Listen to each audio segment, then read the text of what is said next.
اور اب کچھ خبریں انٹرٹینمنٹ کی دنیا سے۔ ماضی کے مقبول ڈرامے اینک والا جن کو ہائی ڈیفینیشن ویڈیو فارمیٹ میں دوبارہ یوٹیوب پر ریلیز کر دیا گیا۔ اینک والا جن، جس کو ابتدائی طور پر 1993 سے 1996 کے دوران P T V Lahore centre سے نشر کیا گیا تھا، جسے بعد ازاں 2005 اور 2008 کے درمیان بھی نشر کیا گیا تھا۔ کوکاف کے جنوں، پریوں اور جادوگروں کی کہانیوں میں مبنی اس ڈرامے کی ہدایت حفیظ طاہر نے دی تھی اور اسے زیب شہزاد نے پروڈیوس کیا تھا۔ یہ ڈرامہ نہ صرف بچوں کو تفریح فراہم کرتا تھا بلکہ اخلاقی درس بھی دیتا تھا۔ اس مقبولیت کو دیکھتے ہوئے ڈرامے کا ریمیک بھی بنایا گیا، جسے یوٹیوب پر ریلیز کر دیا گیا اور اب پی ٹی وی نے پہلے ہی ڈرامے کو ایچ ڈی فارمیٹ میں یوٹیوب پر دوبارہ ریلیز کر دیا گیا۔ سینئر اداکار صبا فیصل نے نوبہتہ دلہنوں اور لڑکیوں کو کہا ہے کہ جو لڑکا ان کی خاطر اپنے والدین، بہن اور بھائیوں کو چھوڑ سکتا ہے، وہ زندگی کے کسی موڑ پر انہیں کبھی چھوڑ نہیں سکتا۔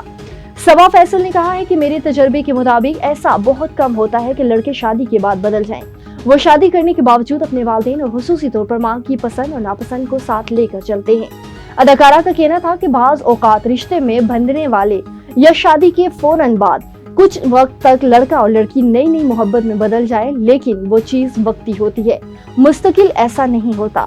لڑکے اور لڑکی کو محتاط ہو کر آگے بڑھنا چاہیے۔ دل فریب آواز کے مالک گلوکار مجیب عالم کو مداحوں سے بچھڑے 21 برس بیت گئے۔ سر اور تال میں غیر معمولی مہارت رکھنے والے مجیب عالم کے گیت آج بھی دنیا میں گونجتے ہیں، شائقین دل تھام کے رہ جاتے ہیں۔ مجیب عالم 1948 میں بھارت کے شہر کانپور میں پیدا ہوئے۔ ان کے والدین ہجرت کر کے کراچی منتقل ہو گئے۔ مجیب عالم نے گلوکاری کی ابتدائی تربیت موسیقار محبوب علی خان سے حاصل کی۔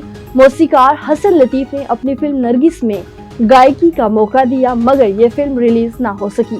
1967 میں فلم چکوری کے ایک گیت کی مقبولیت کے بعد گلوکار مجیب عالم نے پیچھے مڑ کر نہیں دیکھا۔